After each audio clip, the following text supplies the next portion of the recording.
तो दोस्तों, कभी क्या आपने सोचा है कि जो कन्याएं होती हैं इनकी पूजा क्यों होती है? और ये देखा जाए, एक जो इनके जीवन के पड़ाव होते हैं, हर एक पड़ाव इनका पूजनीय है। कैसे पूजनीय है, आज मैं आपको समझाता हूँ। देखिए, नवरात्रि या नौ दुर्गे जो आते हैं, तब उस समय आप छोटी कन्याओं का पूजन करते हैं, जो कि 9 साल से कम जो छोटी कन्याएं होती हैं उनका पूजन किया जाता है।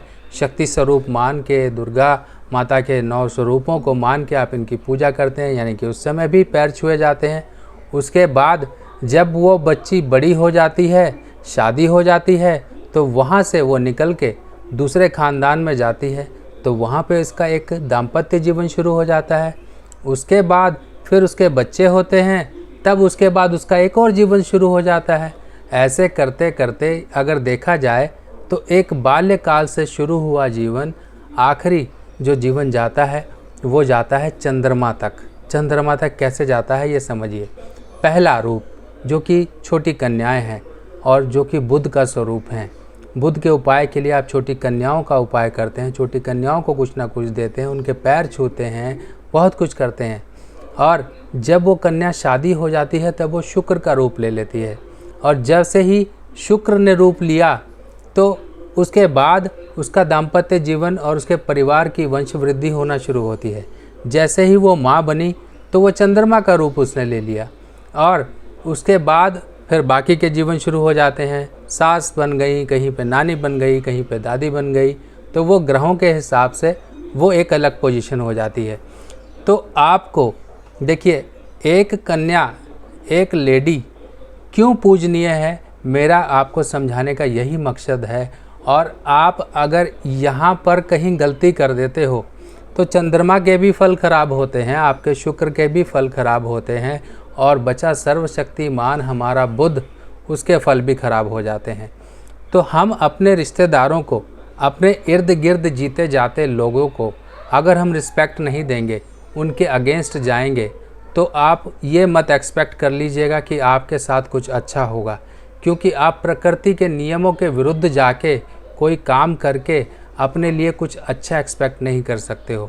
छोटी कन्याएं, जब भी आपकी कुंडली में बुध खराब होगा, बुध से संबंधित आपको परेशानियां आ रही होंगी, तो एक चीज़ आप नोट कर लीजिए, और ये गारंटेड उपाय अगर हम कहें, या आपके जीवन का एक हिस्सा है, अगर आप इसको बना लें तो समझ लीजिए आज आप जिस परेशानी में हो, आज से 1 साल बाद आप अपने आप को कहीं बेहतर पाओगे, और आप मुझे मैसेज करके बताओगे कि शर्मा जी आपने ये उपाय बताया था, वो समझकर मेरा आज जीवन बेहतर हो गया।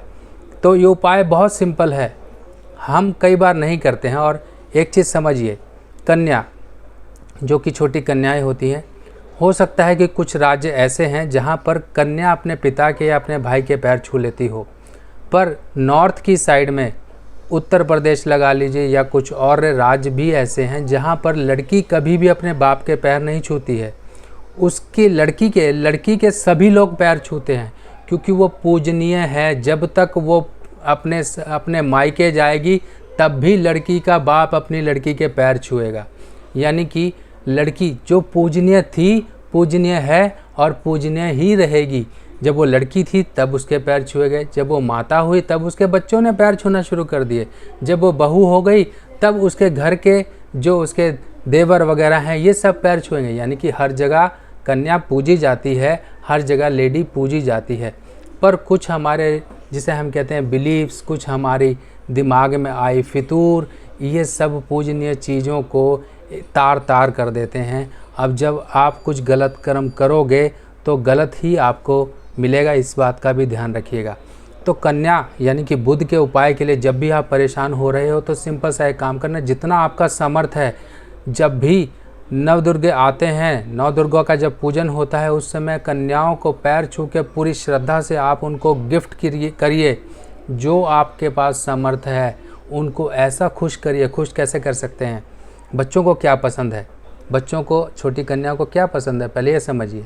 उनको नेल पॉलिश पसंद है, उनको क्लिप्स पसंद हैं, उनको पेन पेंसिल पसंद है, उनको कॉपी पसंद है, उनको हेयर बैंड पसंद है।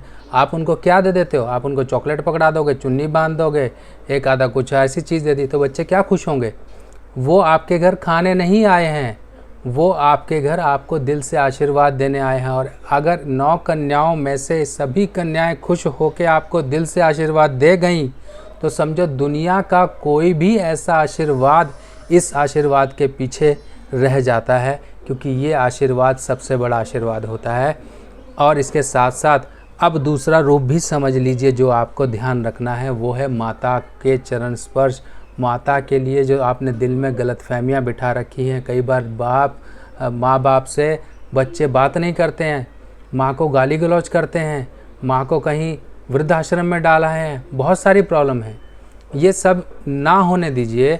आप कोशिश करिए कि देखिए जितना हो सके रिश्ते सुधारिए। आपने जन्म आसमान से नहीं गिरे हो, आपको जन्म उस माँ ने दिया है जो आज दुख भोग रही है। इस बुढ़ापे में आके अपनी औलाद से कुछ सुख और कुछ खुशी की बातें और कुछ खुशी के पल बांटने की बजाय दुख के पल जो भोग रही है वो आपके द्वारा क्रिएट किए गए हैं। कोशिश करिए, आप मनाइए। आप एक बार उसके पैर पकड़ के आपने उसको गले में भर लिया, अपने छाती से लगा लिया, तो माँ के साथ साथ आप भी रोओगे। माँ क्यों रो रही है? क्योंकि आप उसकी औलाद हो, आप उसके खून का हिस्सा हो। और जिस दिन आपने ये उपाय कर लिया तो समझो आपके चंद्रमा के फल भी आपके जीवन में अच्छे होने शुरू हो गए। क्योंकि चंद्रमा आपको, जिसे हम कहते हैं, लाइफ में कभी भी सेटल नहीं होने देता। अगर गड़बड़ हो गया फाइनेंशियल दिक्कत दे देगा, आपकी ओवरऑल जिसे कहते हैं खुशी जीवन की छीन लेता है। जीवन हमेशा आपके दिमाग में उल्टे सीधे ख्याल समय समय पर आते हैं। ये चीज़ प्रमाणित है। जब भी पूर्णमासी या फिर चंद्र के घटने बढ़ने का समय आता है, समुद्र की जो लहरें हैं वो भी उतार चढ़ाव वाली हो जाती हैं। कहीं ज्वार भाटा आता है, कहीं कुछ आता है। ये चीज़ें साइंटिफिकली, लॉजिकली और प्रूवन हैं, यानी कि प्रमाणित हैं। तो हम इन चीज़ों को, नेचुरल चीज़ों के साथ हम कनेक्शन बना के रखें। इसके साथ साथ अब आती है बात शुक्र की। जी हाँ, शुक्र की। हर कोई परेशान होता है शुक्र को लेके, यानी कि मैरिड लाइफ को लेके सबसे बड़ी परेशानी है। तो ये परेशानी क्या है? हस्बैंड वाइफ की नोक झोंक, यानी कि ऐसी दो तलवारें जो एक ही म्यान में हैं और हमेशा इनकी लड़ाई होती है। चलिए, लड़ाई होना अच्छी बात है, नोक झोंक होना अच्छी बात है, क्योंकि इसी से प्यार बढ़ता है। हर कोई दाम्पत्य जीवन से ही निकला है। आपके माता पिता, मैं भी, आप भी दाम्पत्य जीवन में कुछ चैलेंजेस हैं, उनको प्यार से सॉल्व करना होता है। तो ये नोक झोंक तो एक नॉर्मल हिस्सा है। वाइफ की हम पैर नहीं छू सकते, पर एक दिल में रिगार्ड तो हम रख सकते हैं। एक उसकी इज़्ज़त का मान सम्मान, उसकी एक इमेज का मान सम्मान तो रख सकते हैं। अगर आपने ये रख लिया तो एक तरीके से ये भी एक रिगार्ड का रूप होता है। अगर आपने ये कर लिया तो शुक्र को अच्छा कर लिया। तो ये सब रिश्ते हैं, जीते जागते आपके ग्रह हैं, आपके सामने ही आपके ग्रह हैं। आप उनको उस नज़र से नहीं देखते हो, और जब नहीं देखते हो तो परेशानियां भोगते हो। तो दोस्तों, ये सब इन्फॉर्मेशन को थोड़ा ध्यान से सोचना। आपके इर्द गिर्द सभी ग्रह मौजूद हैं, उन ग्रहों की इज़्ज़त करिए, उन ग्रहों से इज़्ज़त और पॉजिटिविटी लेने की कोशिश करिए। आपकी लाइफ में पॉजिटिविटी आती रहेगी। बाकी और इन्फॉर्मेशन के साथ मिलते हैं नई वीडियो में। तब तक के लिए आज्ञा दीजिए। नमस्कार।